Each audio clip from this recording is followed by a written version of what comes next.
You're an online DM. Do you use Roll20? Maybe Fantasy Grounds, and you've heard rumblings of Foundry. Should you switch to it? Why? We're gonna find out today on...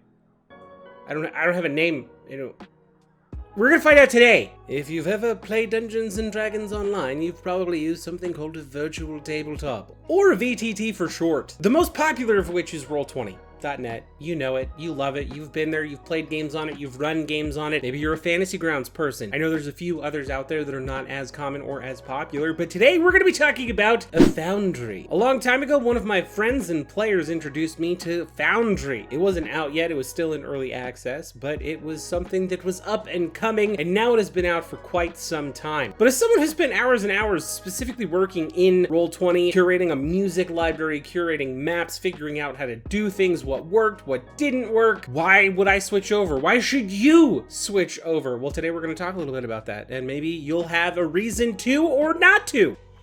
I have a dog. I have a dog. This is my dog. Rugs, you're part of the video. Say hello. You've reached out to the Redacted Energy Drink Company, right? Yeah, the one Razor company for your dangly bits?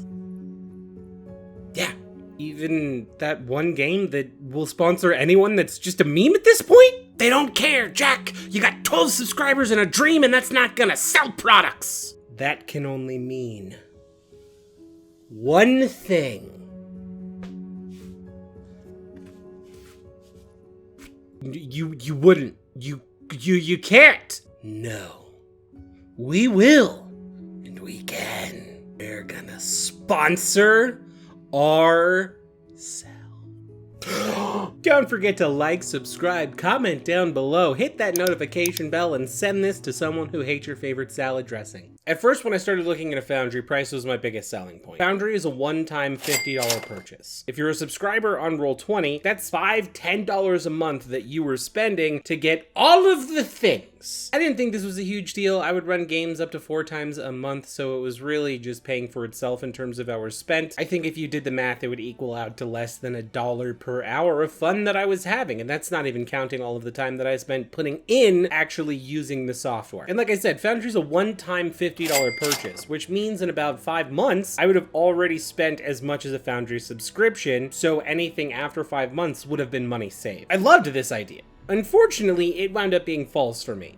There's one thing about Foundry that I didn't take into consideration before I made my subscription. Roll20 has all of its servers built in, and that's part of what you're paying for when you subscribe or just use their service in general. Foundry doesn't have servers. In order to use Foundry, you are essentially purchasing a program that you can use on your computer, but people can't connect to it. They're not actively connecting to it. You have to go through a series of different steps to do something called IP routing. I'm also not very computer literate, so I wound up going about it a different way. I purchased Foundry, I started using it, realized people couldn't connect to it, and now what I do is I subscribe to a server. I've spent $5 a month in order to gain access to this server. It is just a website version of Foundry that requires you to unfortunately have owned the product, so it's not like you can just use the server, but in using that, I can now just have my players connect to this website, and we can play Foundry through there. Everything about it is super easy, everything about it is super simple, and that $10 subscription that I wound up spending on Roll20 has been deducted into a $5 subscription for the server itself, on top of the $50 purchase, but I think in the end it's worth it, just given all of the cool things that you get out of Foundry that are not accessible in Roll20.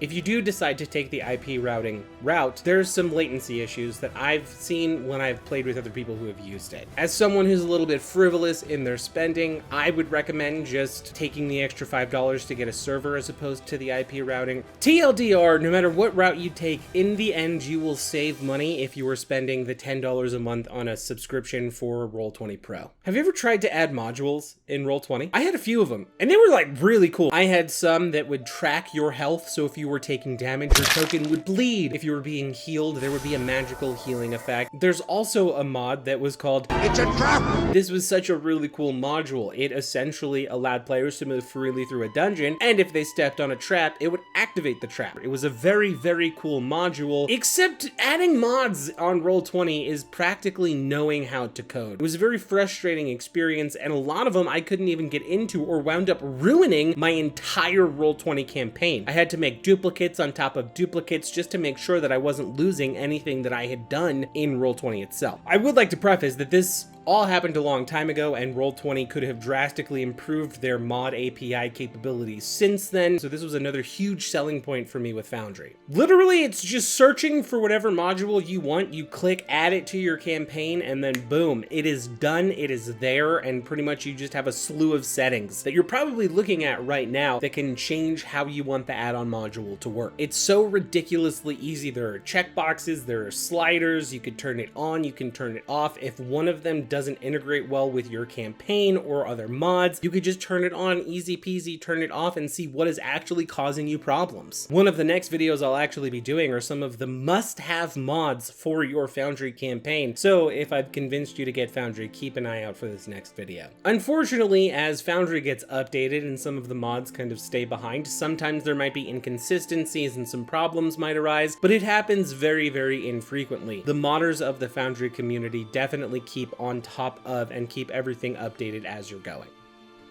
Hocus pocus! That's right, I just cast a spell on you. I need you to roll for me a wisdom saving throw, DC 16. If you fail, you've got to subscribe, you've got to like, and you've got to click the notification bell. What do you mean natural? There are some simple things that I just really fell in love with, even if I don't use them. Foundry has different types of walls. There are basic walls that you can't walk through, or see through windows that you can't walk through but can see through, terrain walls which block light off in a specific way without blocking you from seeing the terrain itself, also prevents you from walking through it, invisible walls which you can see through but can't walk through, secret doors and just doors in general which are different from walls and your players can actually interact with them. As a DM, you can lock the door and prevent the player from being able to open it. They'll even hear a little sound effect, but as a player, if it's unlocked, you can open and close the door with a click of a mouse. Lighting is also extraordinarily simpler than I remember it being on Roll20, and if you use something like Dungeon Alchemist, you get a JSON file that just automatically uploads all of the walls, all of the windows, all of the doors, and the lighting. Much like Roll20, you can upload music directly to Foundry to play, but what's cool is that if you really want to get into the nitty and gritty,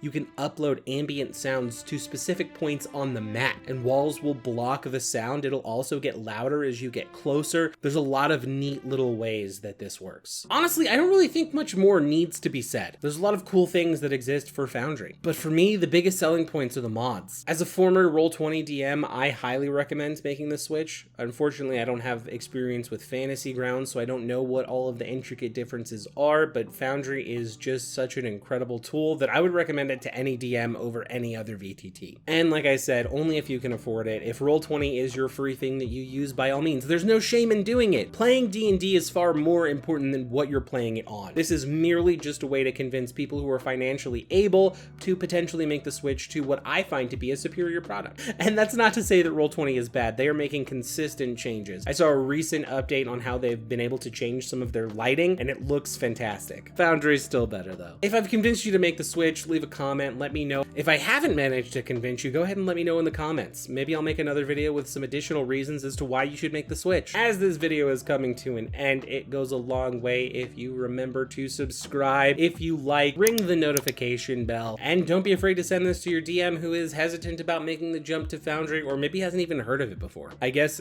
we're still here, so now you're gonna see like a playlist pop up and it's gonna be one of the live stream campaigns that I do, or one of the other videos I've made about maybe how to be a better player, a better DM.